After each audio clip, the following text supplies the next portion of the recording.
Well, hello there, Switchheads. How's it going? My name's Kanan, and this is my review for Bear's Restaurant. And before we get down to the skizzy, why not hit that like and subscribe button if you wish to keep up to date on all my latest content, and feel free to come and join us in our community Discord, link down below. And so, let's see if Bear's Restaurant will make it up onto the Wall of Fame, or maybe the Wall of Shame, or perhaps even somewhere in the middle. Let's get on with it then. A gameplay.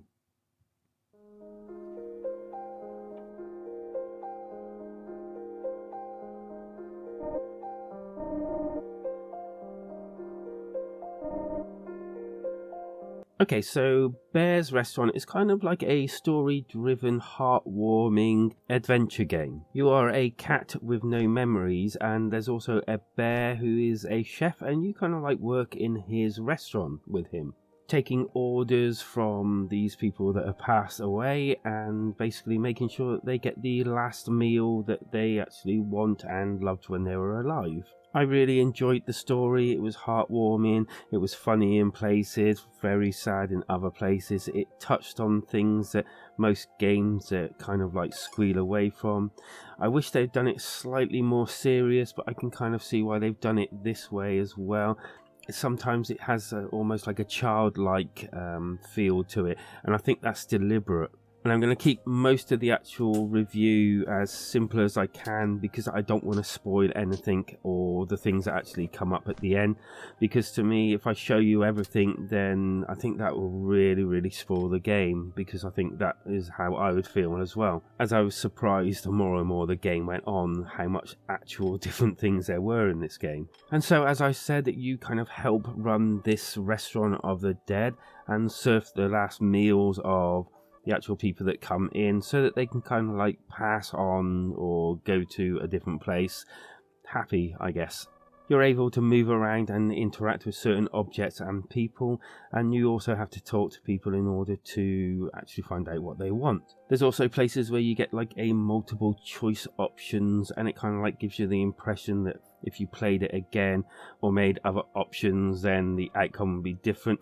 I'm not quite sure whether this is true, which I've kind of dabbled with it and I kind of like got the same result. And then there's sometimes times where the actual people don't know what they actually want or what their favourite meal is, and you end up diving into their memories and finding out. And also later on, all these memory shards that you collect, you can also look into further and find out exactly how they died in kind of like a memory thing later on in your actual room. And you do get the option whether to do this or not, and these can actually be quite dark at times, so bear that in mind. As well as your room, you also get to visit this like train station where you get to meet the people that have been in your actual restaurant, waiting to actually go and catch a train to whichever destination they're going to. And here again, you can interact with them as well. There are kind of like some little puzzles in here, and they're not really that difficult to solve, and I don't think they're meant to be as well. The story is very a kind of like lessons to be learnt type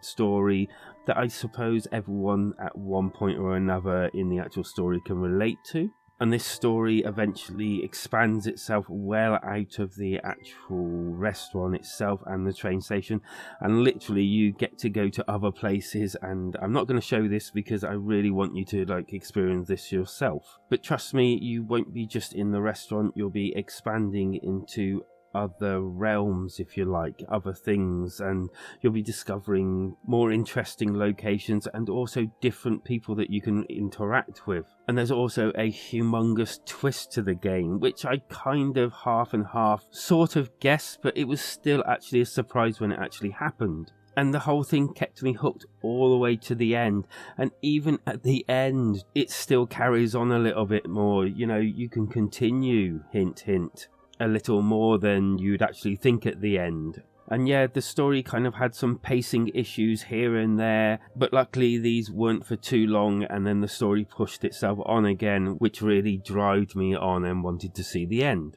Graphically, it looked really nice, very sort of like cartoony, old school, and I think there's a reason for all of this, the simplicity within the game, and I don't want to spoil that, but yeah, the graphics does fit the actual game itself. Audio wise, it was again okay, very simplistic. It had some nice little tune running through the background, and yeah, everything was okay. It did nothing offensive, but it also did nothing to, really wow. The good.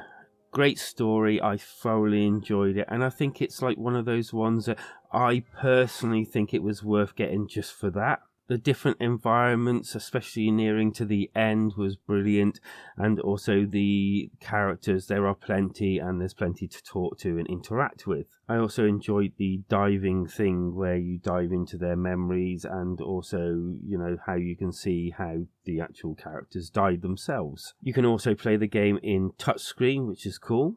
The bad. I think the sound could have been a lot better, or at least to me anyway. The score. I think this game is very subjective in what it does, and I think it'll touch people differently, and I definitely think that some people will like it and some people will loathe it, and I can only go off what my own personal views are, and that's why I'm going to give it a 4 out of 5. I thoroughly enjoyed this game. It's only about 3 hours long, but it is a really good 3 hours long, and it's, it just has that thing where it touches you inside, and yeah, you just feel glad that you actually played it. And yeah, this is definitely my type of style of interactive storytelling. And as for my alternative, well, this is, I think, the second time I've mentioned this, and probably about the third time I mentioned it all in all as my alternative to a game. But what comes after? And this is basically because it's kind of like an interactive story as well, and also because it's got that kind of like Dead and Afterlife type spin to it as well, and also because I enjoyed this one as well.